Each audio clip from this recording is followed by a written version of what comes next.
session. Alors moi je vais vous parler effectivement du contrat.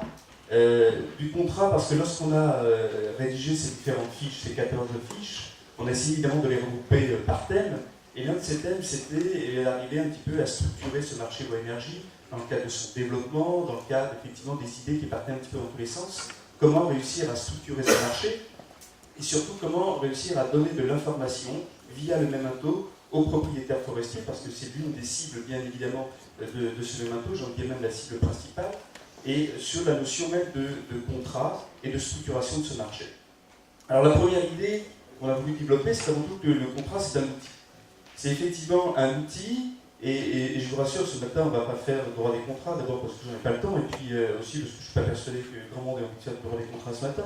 Et l'idée c'était un outil, et surtout, première grande idée, de sensibiliser les intervenants, les acteurs et les propriétaires forestiers à la nécessité d'avoir un contrat lorsqu'ils vendaient du bois, oui évidemment lorsqu'ils vendaient du bois énergie. Et ça c'est une première idée assez forte parce que vous le savez, le contrat signé entre le propriétaire forestier et la personne qui va lui acheter du bois, c'est un contrat qui n'est pas nécessaire pour la validité de la vente. Vous pouvez très bien vendre du bois et dès lors qu'il y a accord sur la chose et sur le prix, nous dit le code civil, eh bien la vente est parfaite, elle est formée, même si le prix n'a pas été payé et la chose n'a pas été livrée. Et donc à ce titre-là, il n'y a pas besoin de signer un contrat pour que juridiquement la vente existe. Par contre, là où ça devient très intéressant, c'est que le contrat est lui bien souvent nécessaire pour fixer les prétentions de chacun, fixer les obligations de chacun, et surtout avoir un moyen de preuve sur ce qui a été négocié entre les parties. Ça, c'était donc la première idée sur laquelle on a travaillé, dire voilà, le contrat, c'est un outil. C'est la loi entre les parties, et donc il faut sensibiliser sur la nécessité de ce contrat et surtout sur la qualité de ce contrat. Qualité, c'est-à-dire sur l'importance des clauses qui vont s'y trouver. Trop souvent, le propriétaire forestier, lorsqu'il va discuter du prix, lorsqu'il va discuter éventuellement de l'exploitation, eh bien, va signer un contrat d'adhésion, ce qu'on appelle un contrat d'adhésion, c'est-à-dire un contrat déjà tout prêt, qui lui est donné, il n'a plus qu'à signer en bas, les différentes cases étant remplies, sans forcément prendre le temps ni de lire toutes les clauses non plus, ni même de s'intéresser aux clauses qui se trouvent à l'intérieur de ce contrat. Et là, j'arrive à la deuxième idée.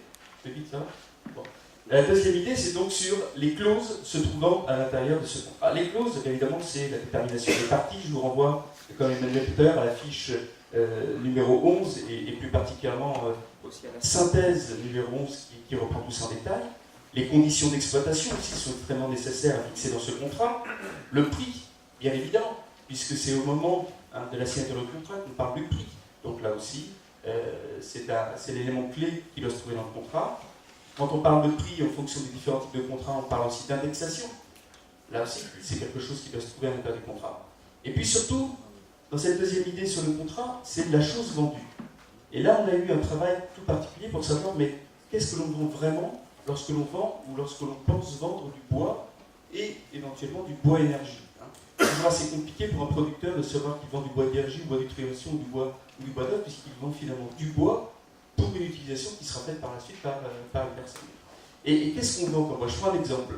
Je vends des pains coupe-rases sur pied. Traditionnellement, qu'est-ce qui se passe? Le bois est coupé, sorti, mes rémanents de coupe restent sur place, vont apporter la fertilité dont parlait Emmanuel tout à l'heure, et puis mes souches restent dans le sol, et puis effectivement, eh bien, pas de problème, les reboisements se font avec tous les moyens techniques que l'on connaît.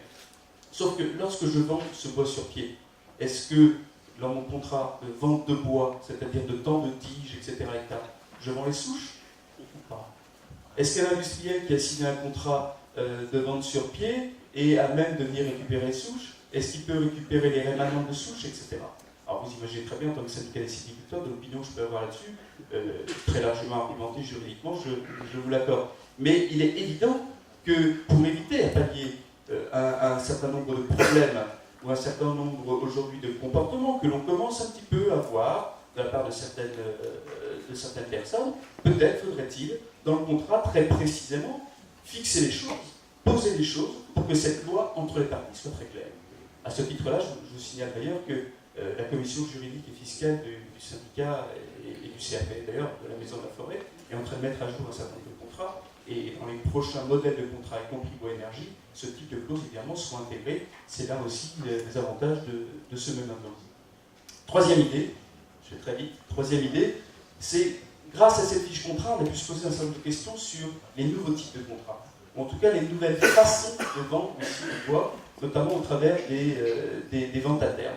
Alors les ventes à terme posent un certain nombre d'avantages, évidemment. C'est je prévois sur le futur de pouvoir livrer, je sécurise l'approvisionnement. En contrepartie, moi, évidemment, j'ai déjà aussi une certaine sécurisation sur mon débouché. Donc c'est évidemment quelque chose qui est intéressant pour tout le monde. Encore faut-il, là encore, que les choses soient bien cadrées. Que les choses soient bien cadrées en termes d'indexation. Que les choses soient bien cadrées en termes de sinistres éventuels durant cette période-là. Parce qu'il faudra déterminer dans ce contrat de vente à terme, à quel moment il y a effectivement le transfert de propriété et donc le transfert des risques. Et Dieu sait que nous sommes dans une filière, en tout cas en matière, où les risques sont importants. Donc voilà aussi le troisième thème. Je vous renvoie aux fiches, je ne vais pas plus loin pour qu'il y ait le temps des questions, mais voilà le troisième thème sur ces nouveaux types de contrats, notamment les ventes à terme, auxquels on a essayé de réfléchir pour apporter le maximum d'informations pour que chacun puisse signer le contrat en toute connaissance de cause.